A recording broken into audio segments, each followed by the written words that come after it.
guys, welcome to another video. Today we'll be reviewing The Night House.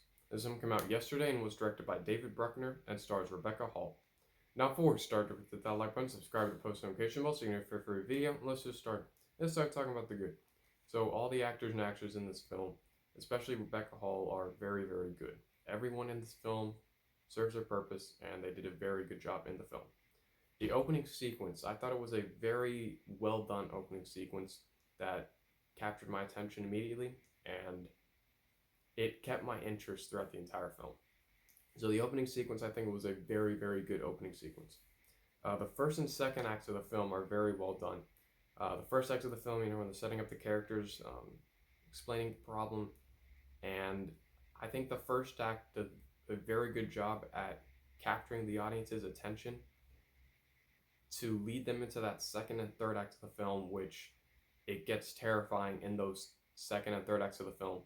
But my attention was captured immediately from the start of the film. The cinematography, which of course includes the shots, the camera angles, the lighting, is great.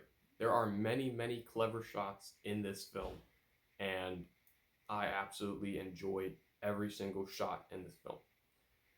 The atmosphere. Now, the atmosphere is very, very good. The atmosphere is great. It has a great atmosphere.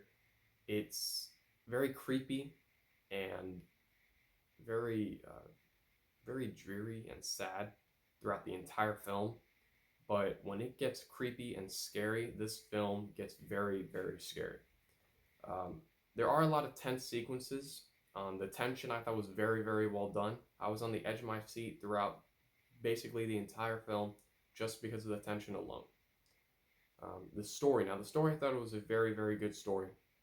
Now, I'm not going to explain in detail what the story is. I'm not going to say any plot points about the film, but the story is very, very well done. I love the story for this film. I was engaged, and I wanted to know what was going to happen at the end of the film.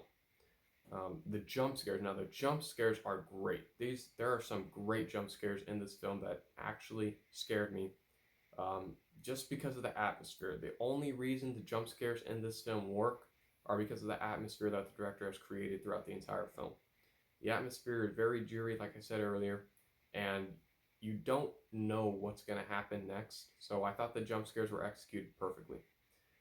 The backstory sequences. Now, there are some great backstory sequences that obviously give you information about the lead character and some of the other characters, but they didn't overstay their welcome. They were very, very short and brief, and it gave all the information that you needed to understand what would happen to the characters, or make you think about what would happen to those characters by the end of the third act of the film.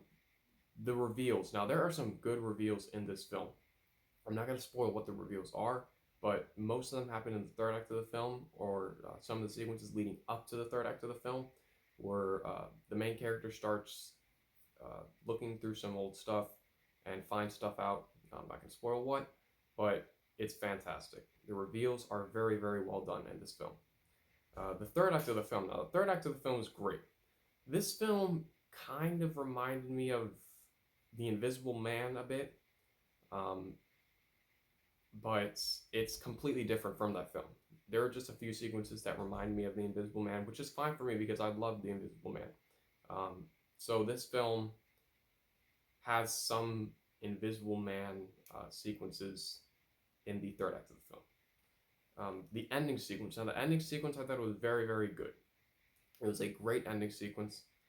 It works for the film, and I think it closed out the film perfectly. And another side note for this film, the lead character, throughout the entire film, she doesn't know if what she's seeing is real or what's happening to her is real. So I thought that element of the film worked perfectly for the type of film the director was going for. That's all the good that I have. Now let's move on to the bad. So some sequences do drag for a bit, even for a slow burn film, but that did not take away from my overall enjoyment of the film. So that's about it. The Night House is definitely one of the best horror films of the year. I highly recommend it, and I'm going to give The Night House an A-. Thank you for watching. Don't forget to hit that like button, subscribe to the post notification bell so you know for a free video. I'm Peter. Thanks for watching.